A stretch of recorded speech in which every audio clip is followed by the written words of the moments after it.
अब आइए जनाब, ठीक हो गया, thank you very much dear. अच्छा जी, करेक्टर कर रहे हैं हम एलियट लवबर्ग का, ठीक है। और एलियट लवबर्ग हमारा वो किरदार है जो कि दो हीरोइंस हेडा और थिया के दरमियान फंसा पड़ा है। हेडा हमारी एक अमीर खातून है जो कि अब्बा ने उसे खुली परवरिश दी है, लड़कों की तरह उस परवरिश हो रही है, कोई रोक टोक नहीं, उसे इससे मिलना इससे नहीं मिलना, ये पहनना ये नहीं पहनना, ये खाना ये नहीं खाना। थिया एक मतवस्त घराने की लड़की है और एलियट लवबर्ग भी बजाते खुद अमीर और अय्याश लड़का है। याद रखिएगा ये दोनों एक ही क्लास के हैं। एलियट लवबर्ग, हेडा और जज ब्रेक, ये तीनों ही एरिस्टोक्रेटिक फैमिलीज से ताल्लुक रखते हैं। थिया और इनकी आंट जो है ना, टेस्मेन की आंट, वो मतवस्त घराने की खवातीन है, उस तरह से सोचती हैं। अब हेडा के दरमियान फंसा हुआ हमारा हीरो है और वो है जनाब एरिस्टोक्रेसी का अमीर बंदा है, as an outcast scholarly fame. Outcast बहुत मशहूर बंदा है और आलम जो होते हैं ना, आलम फाजल वाली शोहरत भी रखता है, यानी वो लिखारी बहुत बड़ा है, प्रोफेसर बहुत बड़ा बनना चाहता है। लेकिन शेमफुल डिसरिप्यूट हो गई उसकी, क्योंकि आप जब अल्कोहल हो जाते हैं, जब आप जुआरी बन जाते हैं, जब आप ड्रिंकिंग करते हैं ना, ये ड्रिंकिंग करता है और अपना सेल्फ कंट्रोल नहीं रख पाता और अपनी जो कर्ज होती है और अपनी जो कॉवर्डिस होती है इन पे काबू नहीं करता, अपनी बहादुरी अपनी बुजदली को खो देता है। ये बंदा सिर्फ इसीलिए शेमफुल बन जाता है कि ये शराब पीता है, जुआ खेलता है, तवाइफों के कोठों पर जाता है, और इस चीज को हमारा माशरा तो पसंद नहीं करता। इवन उनका माशरे की बात कर ले तो वहां भी उस वक्त ये पसंदीदा वाली बात नहीं समझी जाती थी। इसका किरदार जो है ना हेडा की जिंदगी में, वो क्या है, वो घूम रहा है बस हेडा के गिर्द, और उसको टेंशन क्या है कि वो दरमियान में है जनाब, किसके दरमियान है, उस प्रेशर के दरमियान है जो इसको मूव करता है एक दूसरी डायरेक्शन की तरफ, और फिर वो दूसरी से तीसरी डायरेक्शन की तरफ चलता है। प्रेशर किसका होता है? प्रेशर हेडा का होता है। हेडा इससे जानना चाहती है, हेडा इसको फोर्स करती है, हेडा चाहती है कि ये बुरी कंपनी में बैठे, ये जुआ खेले, ये औरतों के पास जाए, ये फिर आ के मुझे चस्के वाली स्टोरियां सुनाए, क्योंकि ये खुद तो जान ही ना सकती, लेडी है, बाप ने इजाजत हर तरह की दे रखी है, लेकिन अब आदमियों जैसी ये इजाजत तो नहीं ना मिल सकती कि कोठों पे जाए, और बंदूकों से इवन खेलती है, लेकिन जाके जुआरियों के साथ बैठे या शराब पिए या जुआ खेले, यानी ये सारी उसको किससे मिलती है? ये प्रेशर में फंसा हुआ बंदा जो हमारा ये है एलियट लेवबर्ग, वो इसके गिर्द घूमता है इसको स्टोरीज बताने के लिए। हेडा का जनाब सबसे बड़ा क्या है? हेडा उसकी मेन प्रोपोनेंट्स है, एक मोहरा बनाया हुआ है, और हेडा उसका मोहरा है, वो हेडा का मोहरा है। और इस बैक और फोर्थ के एक्शन में क्या होता है, यही आगे पीछे चलता है, कभी हेडा उसका मोहरा बन जाती है, कभी वो हेडा का मोहरा बन जाता है। हम जानते हैं कि jugged Eliot's around when they were friend, jugged यानी ये इकट्ठे टाइम गुजारते थे। अब मैं नहीं कहती कि ये गलत तरीके से भी टाइम गुजारते होंगे, जाहिर है बातें शातें करते होंगे, फ्रेंडली बातें करते होंगे, ओपनली बातें करते होंगे। जब एलियट खुलकर इसके सामने आता है और इसके साथ कोई चांस करने की कोशिश करता है तो ये उसे बंदूक दिखा देती है, ठीक है। फ्रेंड्स होते हैं अच्छे खासे, लेकिन हेडा अपनी लिमिट्स क्रॉस नहीं करती है, बातें बड़ी खुली खुली करती है। एलियट जो है ना जनाब, जब आ जाता है, वो बन जाता है, बड़ा अमीर बंदा होता है, मैंने आपको बताया पहले ही एरिस्टोक्रेटिक उसकी फैमिली है, तो उनमें तो ये चीजें बुराई नहीं समझी जाती ना, एक के साथ अफेयर, दो के साथ अफेयर, जहां मर्जी जाए, तवाफों के पास जाए, जुआ खेलने, शराब पीने, कोई बुराई नहीं है ये। अब हमें ये बात भी याद रखना जरूरी है कि वो अपने आप को एक ही लेवल पर पुट कर लेता है, ही पुट्स हिम। अब ये जो एरिस्टोक्रेटिस थी उसको पुट करती है उसी लेवल के ऊपर जिस लेवल पर हेडा है और ब्रैक है। तीन बंदे अमीर आपको बताए हैं इस ड्रामा के अंदर, ये तीनों एक ही क्लास के हैं, एलियट, ब्रेक और हेडा। बाकी आपको मिडिल क्लास के बंदे नजर आते हैं। ये मिडिल क्लास के रिप्रेजेंटेटेड नहीं है। मिडिल क्लास के रिप्रेजेंटेटेड कौन है? जॉर्ज और उसकी आंट और थिया। थिया भी मिडिल क्लास ही है क्योंकि नौकरी करती है ना, जॉब पे शाहतून है, कोई बिजनेस वाला उसका चक्कर नहीं है। ये तीनों आप उसमें ले जाए, ये तीनों आप एरिस्टोक्रेसी में ले जाए। अब ऑल दोज रेफरेंसेस को जब हम देखते हैं तो उसके पास्ट के गुना, अब पास्ट के गुना वही जो मैं आपको ऑलरेडी बता चुकी हूँ, जिनके रेफर है कि जनाब एक वो अल्कोहलिज्म की वाली बीमारी में मुब्तला था, यानी शराबी समझा जाता था। आपने अमिताभ बच्चन की फिल्म देखी होगी ना, शराबी, हर वक्त शराब पीता है, ये वही है, वैसा हीरो है हीरो लेकिन शराबी हीरो है। अब एलियट यूज क्या करता है जनाब? Run around town getting drunk, वो भागता है इलाकों में, यानी फिरता है गलियों में जब उसने अच्छी खासी शराब पी चुकी होती है, और hanging around with the wrong crowd, किस सोबत में बैठता है? जिससे बुरी सोबत में बैठता है। स्पेसिफिकली क्या होता है जनाब, मैडम मोजाइल दानिया का नाम निकाल लें, ये उस तवाइफ का नाम है मैडम मोजाइल दानिया, और ये नाम हमारे राइटर ने आयरनी के तौर पर रखा है क्योंकि जो दानिया है ना वो इनकी पारसा की एक देवी का नाम है, डायनिया और डायना। देवी देवी कौन सी है? पारसाई की देवी है। लेकिन ये औरत कौन है? ये प्रोस्टिट्यूट है, एक किस्म की तवाइफ है, धंधा करने वाली यानी जिस्म फरोशी करने वाली। इस सोबत में भी वो फंसा रहता है। अब हेडा जनाब वो चार्म्ड होती है एलियट्स की अपीयरेंस से, उसके डिसग्रेड से, और उसका रूल जो उसकी बेइज्जती माशरे में होती है, या जैसा उसे नजर आता है उसे ऐसा ही एक बंदा चाहिए था जो कि तमाम बुराइयां जो है ना अपने अंदर समोए हुए रखे और इसको उन बुराइयों की खबर देता रहे। अब two of them formed a friendship. ये टू ऑफ देम कौन है? हेडा और हमारे एलियट, दोनों की दोस्ती हो जाती है। एलियट क्या करती हैं? हेडा के घर आना जाना शुरू कर देते हैं और ये दोनों क्या करते हैं जनाब? गुफ्तगू करते हैं अबाउट हिज अनसीमली एक्टिविटीज, उन एक्टिविटीज की जो कि उसकी हैं, हिज एलियट्स की हैं और हेडा नहीं देख सकती उन्हें। वाइल देयर चैपरोन, चैपरोन्स होती है दोस्ती, ये आपको वर्ड एक आ गया हुआ है टेक्स्ट के अंदर भी, तो इसको फ्रेंडशिप बोलते हैं।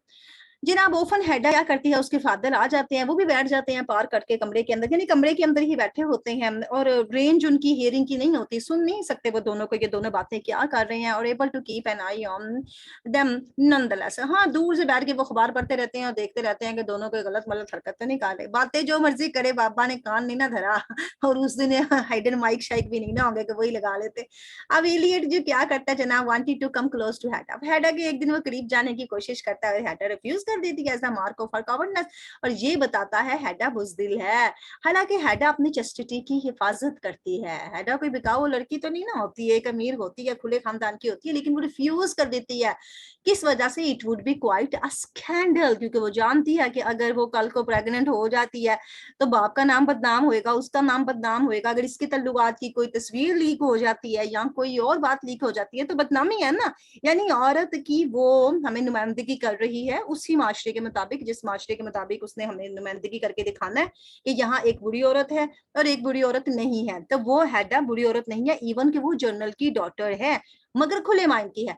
To end up with the debauched alcohol, अब यहाँ पर वो एंड अप कर देती है, अपने ताल्लुकात को खत्म कर देती है इस गुस्ताख शराबी के साथ जो कि इसके साथ कुछ ज्यादा ताल्लुकात बनाना चाहता था, उसके ज्यादा ही क्लोज आना चाहता था।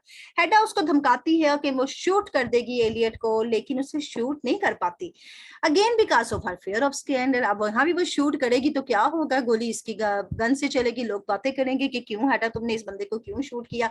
अब ये स्कैंडल को अंडरलाइन कर लें, ये आपका कीवर्ड है, हर कावर्डनेस इसका कीवर्ड है, फियर ऑफ स्कैंडल इसका कीवर्ड है, यही सारी हेडा की सोच है। इंपॉर्टेंस क्या है जनाब? रिमेंबर हमने ये करनी है from all this, is that Hedda like Eliot is an alcohol, लिख क्या हेडा भी एक शराबी खातून थी, एलियट की तरह ही थी।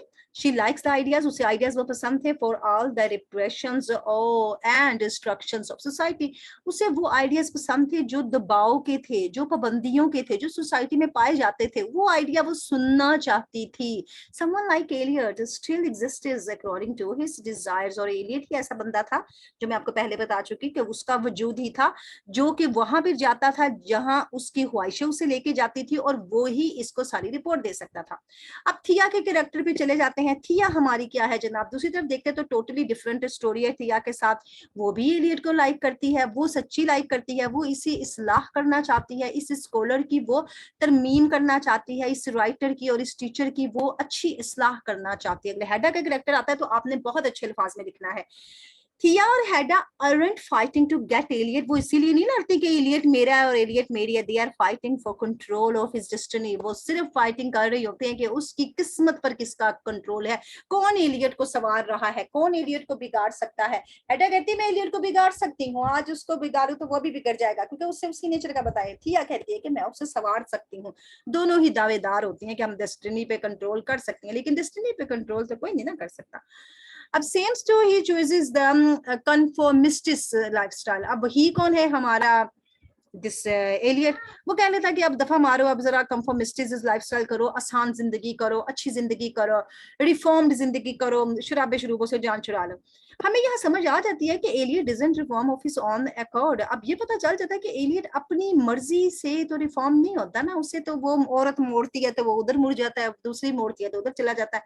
As Mrs. Alvested says, got some kind of power over him. वो जब हेडा से बात करती है तो ये बात हेडा को आग लगा देती है कि मैंने उस पर कुछ कुव्वत और कुछ ताकत हासिल कर ली है। मेरे कहने पर उसने शराब छोड़ दी, मेरे कहने पर उसने जुआरियों के पास जाना छोड़ दिया, मेरे कहने पर उसने तवाइफों के पास जाना छोड़ दिया।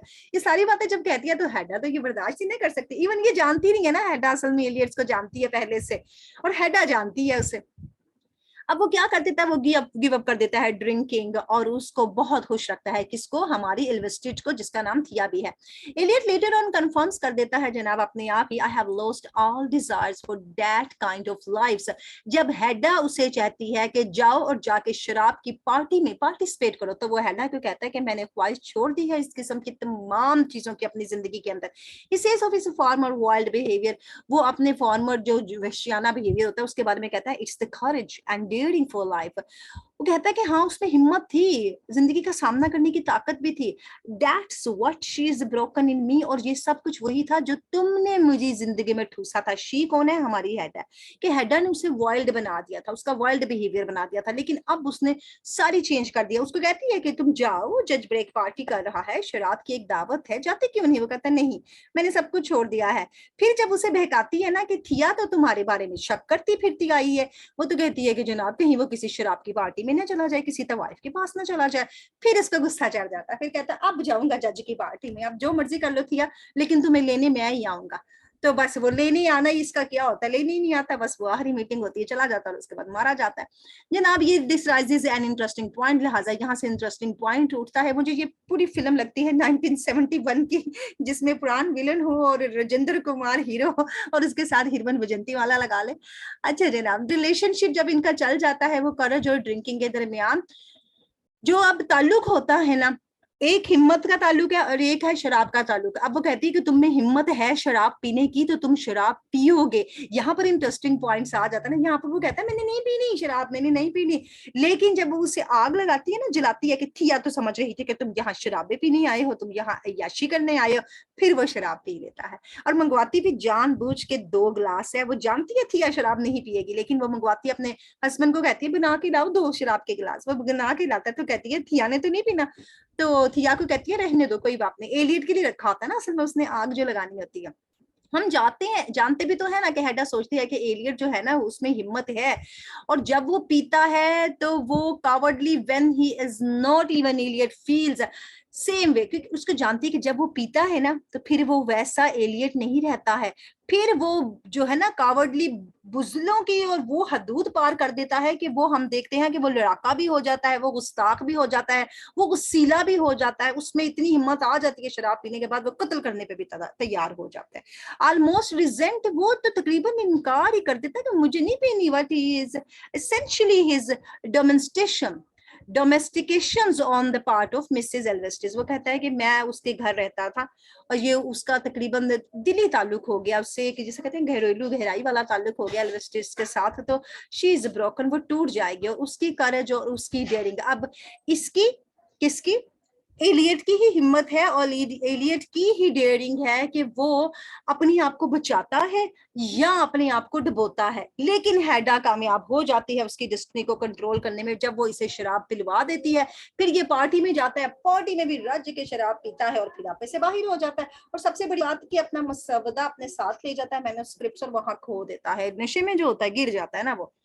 This is due to this resentful thinking. अब ये रिजेंटफुल जो उसकी नाराजगी होती है, उसकी सोच होती है, ही ब्रेक्स अप विद मिसेस एल्वेस्टेड। अब मुझे जैसे मैंने आपको बताया पट्टी पर हाथ दी ना उसने, अब उसे गुस्सा चढ़ता है कि हेडा ने जो मुझे बताया क्या ठीक था, तुम इसीलिए मेरे पीछे आई हो कि मैं कहीं शराबी ना बन जाऊं, मैं कहीं दोबारा अपने उस सोबत में ना चले जाऊं। वो कहता है अब तुम मेरी जिंदगी से चले जाओ, वापस जाओ अपने शोहर के पास, मेरे पास आने की जरूरत नहीं है। ही सीम्स ऑलमोस्ट क्रूअल। यहाँ हमें वो बड़ा जालिम लगता है जब वो उसे ये कहता है From now on we separate. I have no more use for you. मैं तुम्हारे लिए अब कोई जो है ना ताल्लुक नहीं रखता है और आज से हम अलग हो गए। And that's before he tells her he is ripped up their brain child into 1,000 pieces. अब यहाँ पर वो कह रहा है कि ब्रेन चाइल्ड है उसका मसवदा मैन्युस्क्रिप्ट से, जिसको कहता है मैंने हजारों टुकड़ों में कर दिया, लेकिन यहाँ पर इवन वो उसे खो चुका होता है। जब वो पहले उससे लड़के जाता है, दोबारा आता है, वो फिर आती है, वो हैडा की घर ही सोई होती है। हैडा बड़ी चालाक होती है, सारी रात तो उसे जगाती रखती है और खुद मजे से सोई रहती है। दिन को जाहिर है उसे नींद आ जाती है, वो एक्ट 2 की 3 में सोने के लिए चली जाती है। फिर उस वक्त एलियट आ जाता है, एलियट आता तो वो अंदर से उठ के बाहर आ जाती है। तब तक एलियट अपना मसबदा खो चुका होता है, लेकिन उससे पहले ही हैडा का हस्बैंड ला के वो मेन ब्रेन चाइल्ड जो है ना उसका मैन्युस्क्रिप्ट से हैडा को दे चुका होता है कि हैडा जब एलियट आएगा तो उसे दे देना। लेकिन हैडा प्लानर होती है, वो कहती नहीं देने वाली मैं उसे, इनकी लड़ाई ऐसे ही तो होनी है। Of course Eliot will later explain his seemingly sadistic behaviour to Hedda. अब वो बताएगा कि उसने अपना ये इतना सैड बिहेवियर क्यों रखा। हैडा को बताता है क्योंकि वो हैडा को सच्चा दोस्त समझता है, इससे लड़ाई करता है, ये रोती रोती थी या वहां से चली जाती है। फिर हैडा को बताता है कि हैडा मैंने वो फाड़ा फूड़ा कोई नहीं है, मुझसे वो कहीं खो गया है और ये बड़ी शर्म की बात है कि एक बाप अपना बेटा खो दे, एक राइटर अपनी लिखाई खो दे। अब वो महसूस करता है दैट विदाउट द मैन्युस्क्रिप्ट्स, ये मैन्युस्क्रिप्ट्स कौन है, उनका brain child, he couldn't be together with थिया एनीमोर, क्योंकि थिया ने बहुत मदद की थी उसके ये ड्रामा लिखने में, जो भी वो अपना वो ड्रामा नहीं, ये कोई ना थ्योरी लिख रहा था सोशल सोसाइटी के ऊपर कि पिछली माशरे में और आगे के माशरे में हमारे कौन कौन से पॉइंट्स है, ये मुस्तकबिल की बात कर रहा था। और वो हमारा जो हस्बैंड है हेडा का, वो माजी की बात करता था, वो कंजर्वेटिंग स्टाइल कर रहा था, वो पीछे 500 साल पुरानी किताबों में से नकलें मार मार के 4 लाइनें उधर से चुरा, 4 लाइनें उधर से चुरा, 4 उधर से चुरा और कुछ लिख रहा था। लेकिन ये मुस्तकबिल का कुछ लिख रहा था और थिया की हेल्प से इसने लिखा था। लिहाजा इसने कहा वो मैन्युस्क्रिप्ट्स नहीं रहा तो थिया की तो मेरी तो कोई फ्रेंडशिप भी ना रही। हालांकि थिया कहती है कि मेरे पास जो है ना दोबारा लिखने के चांसेस हैं, क्योंकि मैंने तो नकलें संभाल के रखी हुई हैं जो हाथ से लिखे गंदे बंदे प्रिंटेड हैं। अच्छा जनाब, यही उनका एक बाउंड था और वो लिमिटेड बाउंड था। और ये जो रिलेम थी ना of the intellectual and scholarly, वो कहता था कि मेरी ये जो दानिशवराना और आलमाना जिंदगी है वो थिया के साथ है, क्योंकि थिया ने मुझे इस लाइन पे डाला है। और अगर हमारा वो मैन्युस्क्रिप्ट ही ना रहा तो इट्स मीन कि थिया का मेरे साथ कोई ताल्लुक नहीं रहा। सबसे बड़ी बात ये कि Eliot never at any point loved Thea. अब यहाँ पर ये याद रखिएगा उसने थिया को वैसी मोहब्बत नहीं की थी जैसी वो हैडा को करता था। That's why he dismisses her instantly, इसलिए फौरन से पहले उसे कहता है चली जाओ मेरी जिंदगी से। But sacrifices his life to die the life of a hero, लेकिन मर जाता है और जिंदगी एक हीरो की लेके मरता है, मौत एक हीरो की उसे आती है। यानी हैडा धोखा तो लगा देती है इसके साथ, मगर सच्चा प्यार भी कोई नहीं देती है, तो हमारे हीरो की जान जनाब इस तरह से जाती है।